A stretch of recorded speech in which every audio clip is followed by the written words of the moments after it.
Hello everybody and welcome to Toy to You Curator's Corner number 4.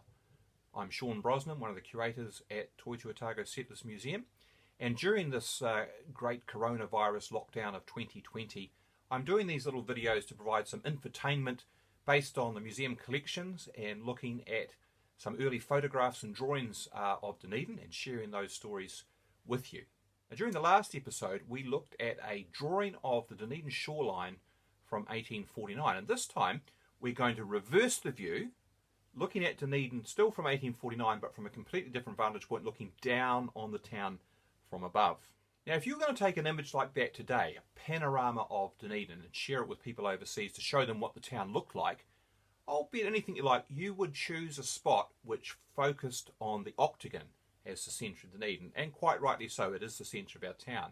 And even though it was designed to be such from the beginning by Charles Kettle, the man who designed the town, it actually took a long time after the settlers arrived in 1848 before the Octagon was even formed, and even longer than that before it began to become, in fact, instead of just in theory, the centre of the town. So in January 1849, when Kettle himself sketched this drawing of the centre of the town, he chose to do so from up in Stafford Street. Now Kettle choosing this as his vantage point reflects the fact that when the settlers arrived in 1848, they made landfall where they could, which was at the Maori landing spot on the Shingley Beach where Water Street connects to Princess Street, and they commenced their building efforts of the town from there. So rather than the Octagon, it was this cluster around Princess Street, south of the big hump of Bell Hill, or Church Hill as it was called to begin with, where Dunedin's first houses, offices and stores were erected. Kettle's 1849 drawing was subsequently reproduced in a variety of formats, and the differences and similarities between those are all worth looking at just for a start. So this version was published in London in 1850. Now it's pretty true to the original, it's just cleaned it up a bit and sharpened the definition of things like the tree stumps in the foreground and the fence running down the hill. But there are other small adjustments too, so you might want to play that old game of spot the differences with this one. This version, on the other hand, has changed the date of the sketch to 1850, and for some reason has removed the tree stumps and the cabbage tree at right, and has also taken out the 2 cows and the small figures of 3 men that you can see down by Princess Street. Then there's this full colour treatment.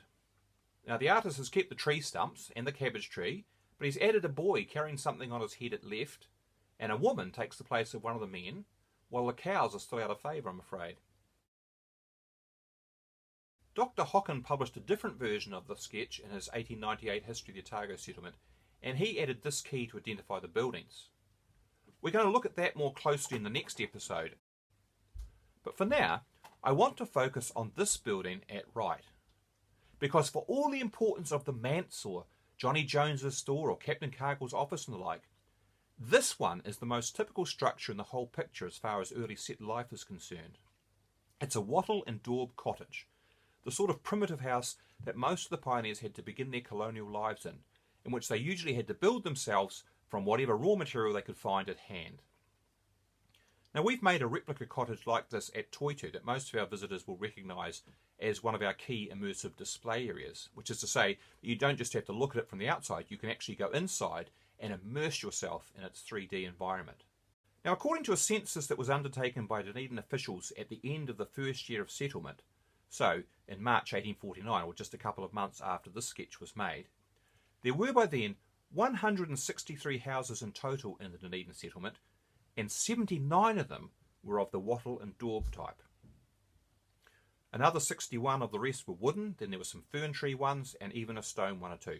But if you wanted to characterise Dunedin by March 1849, it was overwhelmingly a wattle and daub settlement. So that cottage, and the row of them that you can see along the line of Mant Street in Kettle's sketch, are the most typical structures on show here.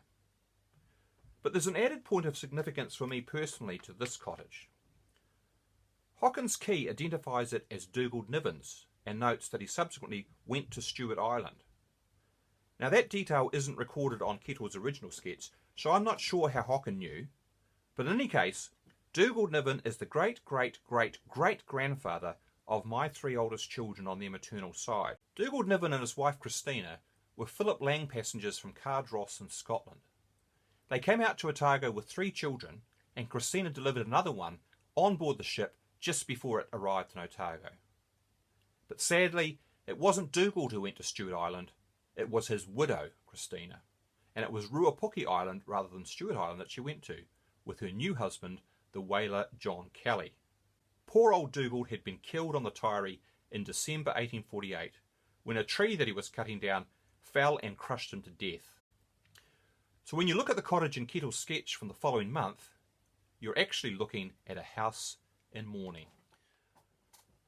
Well, I hope you enjoyed that and found it interesting, and maybe if you did, you might like to go and check out the early episodes that are already online, and maybe come back for the next one, because we're going to carry on looking at this sketch, but move our attention a little bit over to the left and focus on a key detail where I have a dispute with Dr. Hocken's identification, what we might call the mystery of the Dunedin immigration barracks.